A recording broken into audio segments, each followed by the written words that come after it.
देशमध्ये सुरुवातीला बातमी ती बांगलादेशमधून। बांगलादेशमध्ये आता नवं सरकार स्थिरस्थावर होऊ लागले आणि कामालाही लागले असं दिसतंय। पंतप्रधान म्हणून आपल्या पहिल्याच भाषणातून तारिक रहमान यांनी त्यांच्या नेतृत्वातील बांगलादेश कसा असेल याचा स्पष्ट संदेश दिलाय। त्यांच्या पार्टीच्या विचारधारेच्या काहीशा विरुद्ध असलं तरी सुद्धा त्यांनी बांगलादेशचं भविष्य ठरवल्याचं दिसतंय। तर बांगलादेशच्या राजकारणात आणखी एक चेहरा लक्ष वेधून घेतोय, तो म्हणजे तारिक रहमान यांच्या उच्च विद्याविभूषित पत्नी डॉक्टर जुबेदार रहमान खान। त्याचवेळी आता माजी अंतरिम अध्यक्ष मोहम्मद युनूस यांचं काय असाही सवाल पुढे येतोय। पाहूया बांगलादेशमध्ये आता पुढच्या काही दिवसांत काय काय नवं चित्र दिसू शकतं ते।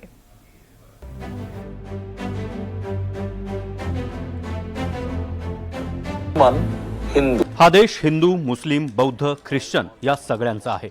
सर्व धर्मांचा आहे। दुर्गम भागातील नागरिक असोत किंवा किनारी भागातील, सर्वांसाठी एकच न्याय आहे। हा देश आपल्या सगळ्यांचा आहे। इथं सर्वांसाठी समान कायदा असेल। 12 फेब्रुवारी 2026 रोजी बांगलादेशमध्ये निवडणुका पार पडल्या। त्या 212 जागांच्या स्पष्ट बहुमतासह तारिक रहमान यांचा बीएनपी पक्ष सत्तेत आला आणि रहमान यांनी आता स्पष्ट संकेत दिलेत की हा देश सर्व धर्मांचा असेल। निवडणुकीपूर्वी जो हिंसाचार बांगलादेशात उफाळून आला होता त्यात प्रामुख्याने हिंदूंना टार्गेट करण्यात आलं। हिंदूंच्या हत्या झाल्या, त्यांची घरं जाळण्यात आली, जमावाकडून त्यांना बेदम मारहाण झाली। अशात नव्या पंतप्रधानांचे हे आश्वासक बोल बांगलादेशमधील 8% हिंदू लोकसंख्येसाठी दिलासादायक म्हणता येतील। हा देश हिंदू, मुस्लिम, बौद्ध, ख्रिश्चन या सगळ्यांचा आहे। सर्व धर्मांचा आहे। दुर्गम भागातील नागरिक असोत किंवा किनारी भागातील, सर्वांसाठी एकच न्याय आहे। हा देश आपल्या सगळ्यांचा आहे। इथं सर्वांसाठी समान कायदा असेल।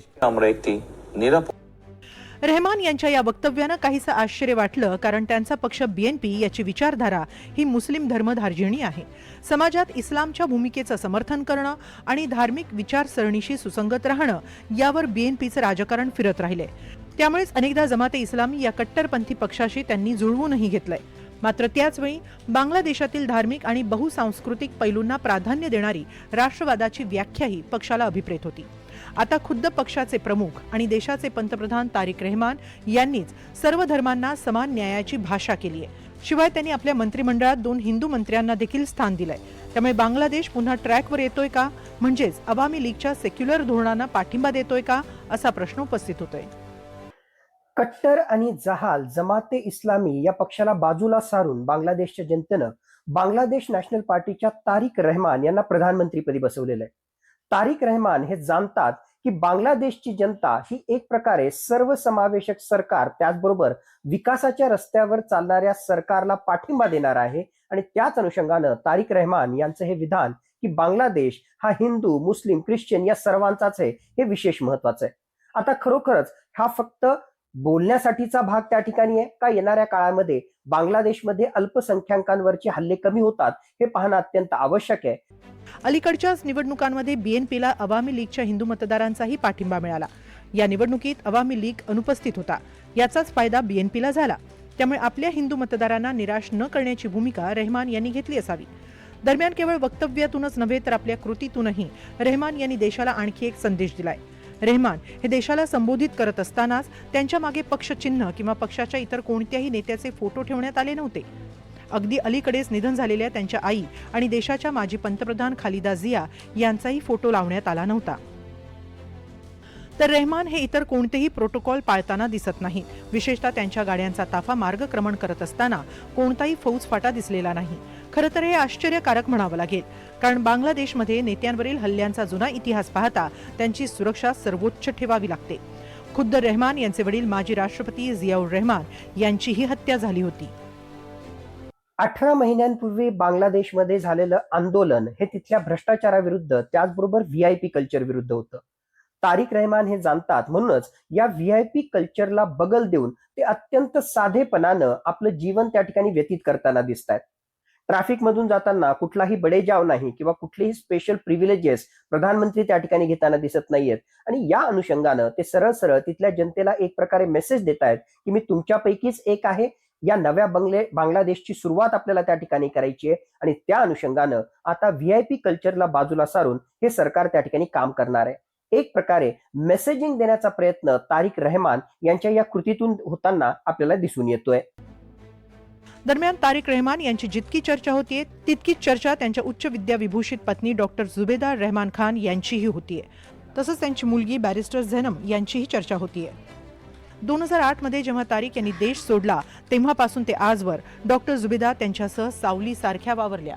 डॉक्टर जुबेदा या तारिक रहमान यांच्याप्रमाणेच राजकीय आणि लष्करी कुटुंबातून येतात.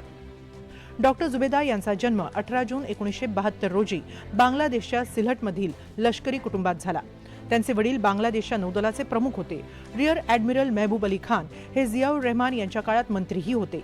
तर 1971च्या मुक्तीसंग्रामाचे commander in chief general MAG Osmani हे जुबेदा यांचे काका. त्यामुळे लहानपणापासूनच राजकारण, लष्करी शिस्त आणि प्रशासकीय जाण त्यांना आहे. ढाका मेडिकल कॉलेजमधून त्यांनी MBBS शिक्षण पूर्ण केलं. 3 फेब्रुवारी 1994 रोजी तारिक रहमान यांच्याशी विवाह झाला. 1995 मध्ये BCS कॅडरमध्ये प्रथम क्रमांक पटकावला. सरकारी सेवेत रुजू झाल्या. तर 11 सप्टेंबर 2008 मध्ये पतीसह त्यांच्या विरोधातही खटला सुरू झाला. स्टडी लीव्ह घेत त्यांनी पतीसह देश सोडला आणि लंडनमध्ये स्थायिक झाल्या. त्यांना सरकारी सेवेतून बडतर्फ करण्यात आलं. 3 वर्षांची शिक्षा आणि दंड ठोठावण्यात आला. लंडनमध्ये इम्पिरियल कॉलेजमधूनच मेडिसिनमध्ये पदव्युत्तर शिक्षण पूर्ण केलं. शेख हसीना सरकारच्या पतनानंतर पतीसह त्या मायदेशी परतल्या. आज घडीला तिथे महिला प्रधानमंत्री जरी नसल्या तरी आता डॉक्टर जुबेदा रहमान ज्या तारिक रहमान यांच्या पत्नी आहेत आणि 17 वर्ष विदेशात राहिल्यानंतर आता पुन्हा एकदा परत त्या बांगलादेशमध्ये आलेल्या आहेत. येणाऱ्या काळामध्ये पडद्यामागची खरी सत्ता किंवा पडद्यामागची खरी शक्ती म्हणून त्या उदयास येत आहेत की काय, अशा प्रकारची सुद्धा शक्यता त्या ठिकाणी वर्तवली जाते. डॉक्टर जुबेदा रहमान या शिकल्या सवरलेल्या आहेत आणि त्याचबरोबर बांगलादेशमधल्या वेगवेगळ्या प्रकारच्या घटकांची त्यांना पूर्ण माहिती आहे. म्हणूनच येणाऱ्या काळामध्ये जरी समोरचा चेहरा नसला तरी पडद्यामागे त्या या सरकारच्या माध्यमातून अत्यंत महत्वाची भूमिका बजावू शकतात. आणि आता बांगलादेशच्या महत्त्वाच्या व्यक्तींच्या यादीत त्यांचं स्थान पतीच्या खालोखाल आहे. अर्थात तारिक रहमान यांचं नेतृत्व आणि जुबेदा यांची राजकारणातील सक्रिय उपस्थिती बांगलादेशच्या राजकारणाला पुढे काय वळण देतंय हे पाहावं लागेल. हे सगळे नवे बदल बांगलादेश आणि जग पाहत असतानाच आणखी एक महत्त्वाचा प्रश्न आहे. तो म्हणजे माजी अंतरिम अध्यक्ष मोहम्मद युनूस आहेत तरी कुठे? 12 फेब्रुवारीच्या निवडणुकांवेळी हा देशासाठी उत्सवाचा दिवस आहे हे सांगणाऱ्या युनूस यांनी निकालानंतर आपल्या पदाचा राजीनामा दिला.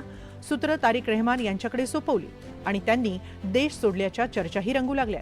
खरं तर नवं सरकार सत्तेत येत असतानाच त्यांचे काही सहकारी बांगलादेशमधून सुखरूप बाहेर पडण्याचीच तयारी करत होते. कारण नवं सरकार युनूस सरकार विरोधात चौकशी समिती बसवू शकतं अशी जोरदार चर्चा रंगली. युनूस यांच्यासह त्यांच्या 18 सल्लागार मंत्र्यांच्या संपत्तीत गेल्या 1.5 वर्षांत वाढ झाली आहे अशीही चर्चा आहे. तसंच युनूस हे केवळ अंतरिम सरकारचे सल्लागार प्रमुख होते. त्यांचे सहकारी सल्लागार मंत्री होते. थोडक्यात त्यांनी घेतलेला निर्णय किंवा परदेशात केलेले करार हे संसदेत पास झालेले नव्हते. त्यामुळे त्यांच्या सर्व निर्णयांचं नवं सरकार विश्लेषण करू शकतं किंवा चौकशीही केली जाऊ शकते. त्यामुळेच युनूस देखील आता देश सोडून गेले असावेत अशीच शक्यता अधिक आहे. एकूणच बांगलादेशमध्ये पुढच्या काही काळात मोठे बदल घडताना दिसू शकतात. त्यातच रहमान यांच्या सर्व धर्मांना सोबत घेण्याच्या वक्तव्यानं बांगलादेश पुन्हा पुरोगामी दिशेनं वाटचाल करताना दिसू शकतो. अर्थात त्यावर कट्टरपंथी बांगलादेशी संघटनांकडून कशी प्रतिक्रिया येते, त्यांना नवं सरकार वेळीच रोखू शकतं का, यावर बांगलादेशचं पुढचं भवितव्य अवलंबून असेल. Bureau report, NDTV Marathi.